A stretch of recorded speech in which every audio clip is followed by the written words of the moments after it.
Serena, regardless of whether you thought it was right or wrong, the decision, I think it's fair on the official to berate her like that.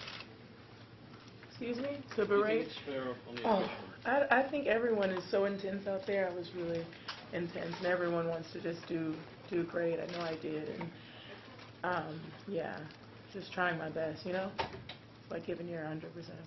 What is your history with that chair umpire, and what episodes might you have had with her in the past? Well, I don't know. I just was out there trying to fight against a great player who played really, really well, so I don't know. But between games, you referred to something that happened in the past with her. What were you referring to? I can't think off the top of my head, actually. A match in Doha, maybe, where you were called for a similar penalty? I promise you, if I knew, I would tell you, but I don't know off the top of my head. Serena, according to the ITF, a chair umpire has latitude in assessing a point or in replaying the point if the action was not deliberate. Did you deliberately hinder your opponent? No, I mean, I didn't, but I can't even, you know, I think my opponent played really well. I actually thought it was a winner, but she did really good to even put her, like, bracket on it, but I thought it was a clear winner, but I thought it was like the hat drop rule, where if you drop a hat, you kind of replay the point. So, I don't know. I think for the most part, I don't know, it was just, I tried my best, and as always, I gave 100%. Serena, do you regret at all what you said to the chair umpire? Do you regret at all what you said to the chair umpire? I just am really excited to be here, really, and to have gotten so far, and to just get here has been a really great experience for me. So I regret losing, but I think there was nothing I could do today. I think Sam played really, really well. Serena, why would you not regret saying things like... I can't. Why would you not regret saying things like you're... I don't even remember what I said. I'm sorry. I was just so intense out there. It's the final for me, and I have to go. I guess I'll see it on YouTube. I don't know. I don't know. I'm just in a zone. I think everyone, when they play, they kind of zone out kind of thing. And I don't know, I'll see it later, I'm sure. Serena, you had a late finish last night, fairly quick turnaround. You pressed your 12:30 in the morning. You talked about maybe your toe bothering you. Came out, sluggish, even when you're moving well. Your first serve was really not good. Can you just talk a little bit about that? Yeah, I think I definitely was a little more tired than I expected, but I'm not here to make excuses. I think I can't. I really want to put out there, gave all the credit to Sam today, because I think she played really well. But it was a little bit of a tough turnaround, but I don't think it would have made a difference today. And I just probably should have been lighter on my toes and moving a little faster. Did you feel sluggish, and what was wrong with the serve? I don't know. I guess my serve just wasn't working for me today.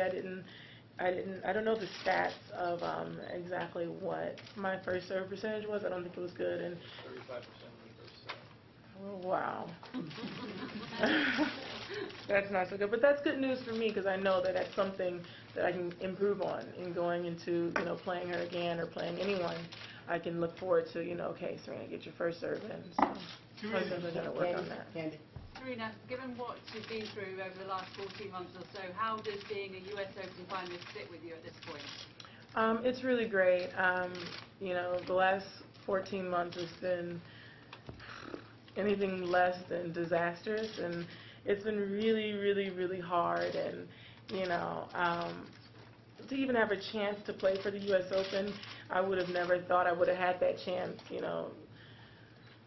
7 weeks ago. I mean, during Wimbledon or whatever, and let alone 6 months ago or what. I just would have never thought that opportunity would have been available. So I can't be too upset at myself. I think I'm excited that I'm healthy and alive and still, competing with the best. Serena, you've won 13 majors. In some ways, being out there in the final for you is familiar territory. For her, it really is. It's only been 2-1. Did you tell yourself at any point in the match she can't possibly keep this up? Or? Well, when you're playing, my hair is dripping. when you're playing like that, she played really, really well. I mean, I don't think she's ever played that well. I mean, maybe she has. I haven't seen her play that well. But that's what you have to do. When you're in the final of Grand Slam, you have to do that. And I thought, okay, at some point you could level out, because I know sometimes it happens. But I've played a couple Grand Slam finals where I never leveled out. So I definitely thought about it. Serena, with the anniversary of 9/11, obviously it's a big day here in New York. Did you feel some added pressure going out there that somehow you had to deliver this win today?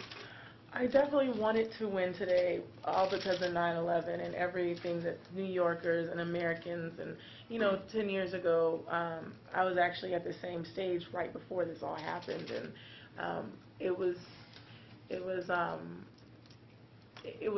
a really deep a moment for all of us, and so obviously the last American level I wanted to kind of do well, but it didn't. I mean, it didn't work out the way I planned, but like I said earlier, my prayers are always with the victims and like everyone that worked so hard and risked their lives for our safety. It's unbelievable, really. Last night you dominated our #1 player in the world. Could that have been a psychological letdown without knowing it, that it was tough to get yourself up because you dominated so well last night?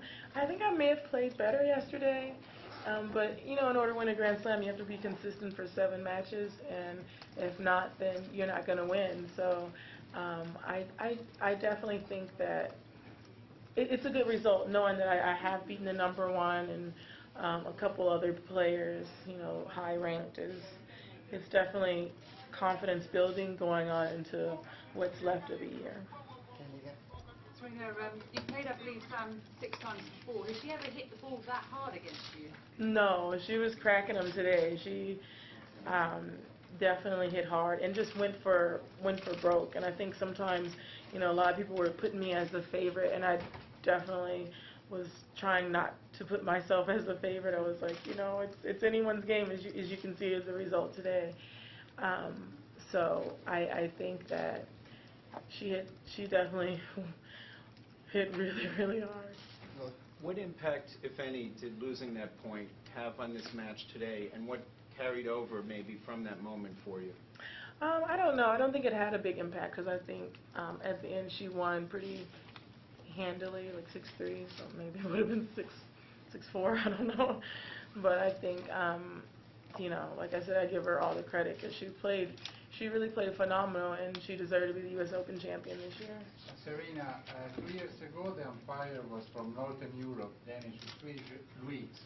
Today was a Greek called Eva, the blonde both. Did you confuse them? I don't know. I mean, I don't know. Probably for sure. So. Was there a part of you that said, I can't believe this is sort of happening again? No, no, not at all. It's definitely different moments and stuff, so no, not at all. Serena, you're one of our greatest champions, an elite athlete, a real role model. Do you think it's important for top-level athletes, even in the tremendous heat of the moment, to treat refs and officials with respect? I don't know. I think that, when you're an athlete, whether you're looking at a basketball player, football player, or, tennis players,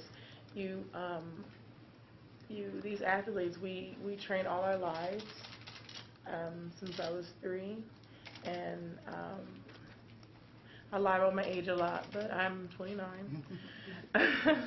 But, it's just, we live for these moments, and everyone lives to be, in the final of Wimbledon or the final of the U.S. Open, and whatever happens in that moment, you live for them, and we breathe for them, and, hopefully I'll be back next year. But wouldn't that be the moment to be most respectful of all, at that moment, at that peak moment? I honestly don't know the answer to that. I just think all us athletes give 2,000%. I know I do every time. Serena, were you trying at some point to use your anger or frustration over that call to fire yourself up? Was that part of the process? Yeah, definitely. I tried to get more fired up and kind of get more like, into it and kind of just get more Serena-esque and into the match and get going and stuff like that. So, you know, yeah. A few more questions, Sandy. What time did you actually get to bed last night? Did you find that a little hard because you were so late? I didn't get to sleep till like 4:30ish, so I definitely think that is not the best way to plan for the final. So, well, yeah, it was tough. It's definitely tough when you go to bed at 4. Yeah. So where does this, where does this result put you in terms of looking forward? You're totally stoked now to go out and get down to Australia, your first chance again, right? And all that, or? Definitely. I mean, every time I lose, I get better. So watch out. What made you so excited on that forehand that you shouted out? Was it just you felt like that was going to be a changing point, or what was the emotion when you yelled on that forehand that caused the trouble? I just yelled, "Come on!" It was a great shot. It was beautiful. I hit it like right in the sweet spot. I don't know. It was a good shot. And it was the only good shot I think I hit. I was like, woohoo! So.